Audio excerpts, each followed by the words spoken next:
Écrire. Cela peut sembler simple pour certains, mais pour beaucoup, c'est un véritable défi.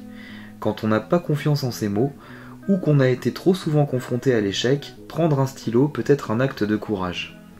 C'est pour cela que cet atelier d'écriture existe. Ici, dans les locaux de Fodeno, au sein du dispositif Savoir Essentiel, nous accueillons des adultes venus retrouver le goût d'apprendre. Des personnes qui, un jour, ont décidé de dire « Moi aussi, j'ai le droit d'écrire. J'ai le droit d'exprimer ce que je pense, ce que je ressens. » L'atelier est un espace de confiance. On y vient sans jugement, sans pression. On y vient comme on est, avec ses forces, ses fragilités, ses envies, ses rêves. Chaque séance commence par un petit déclencheur, une image, une question, une phrase. Et doucement, chacun entre dans l'écriture.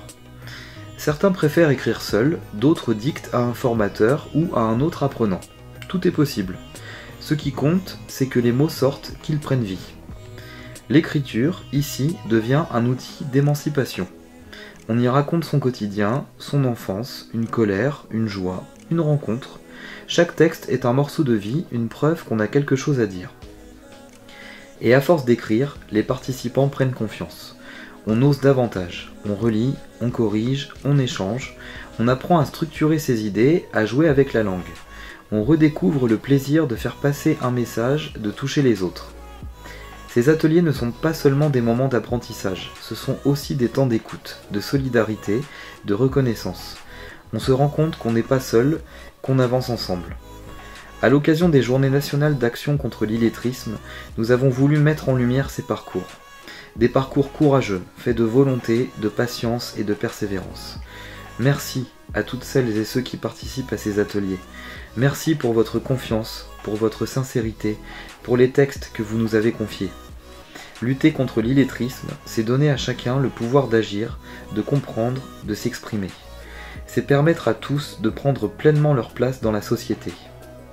À Fodeno, nous croyons que chaque mot écrit, chaque phrase partagée est une victoire, une marche de plus vers l'autonomie. Ensemble, continuons à faire reculer l'illettrisme, un mot après l'autre. Acrostiche, vacances d'été. Voici enfin les congés d'été. Après des mois de travail intense, calme pour se reposer. Amitié, les rires et l'insouciance.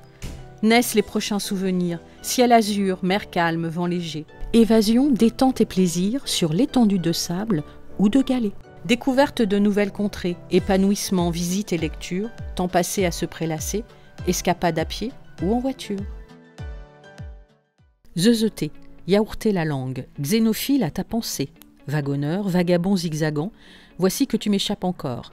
Un instant, indicible voyou. Karma. Tentaculaire vertige d'où l'agonie jaillit, si près, si loin, tel un papillon proche de la lumière. Ris de moi, je plonge dans l'abîme, voyage extraordinaire, que rien ne peut prévoir. Youpi, je me laisse glisser, parcourant les dunes parfumées de jasmin, de lilas et de musc. Où trouver le silence? Que note, cessez de yoyoter. Ne voyez-vous pas que le gouffre est béant, qu'il m'appelle? Mâchez, mâchez des fraises et lâchez-moi la grappe. Le cosmos est si grand, et j'y vais en fanfare. Que qui quoi? Voilà que je bafouille. Jeu de mots laid. Il vous faut me quitter. Hors de moi la paix. Gargouille, gargouilleur, gargouillise, gourmandise. Finalement, ça me reprend ces mots. Ces mots, enfin ils sortent, bourrasque de délire, dans ma bouche enfin. L'éclat, le nectar, courage, il en reste tant. Banane, coquille wagonnée. Ah ah, je suis délivrée.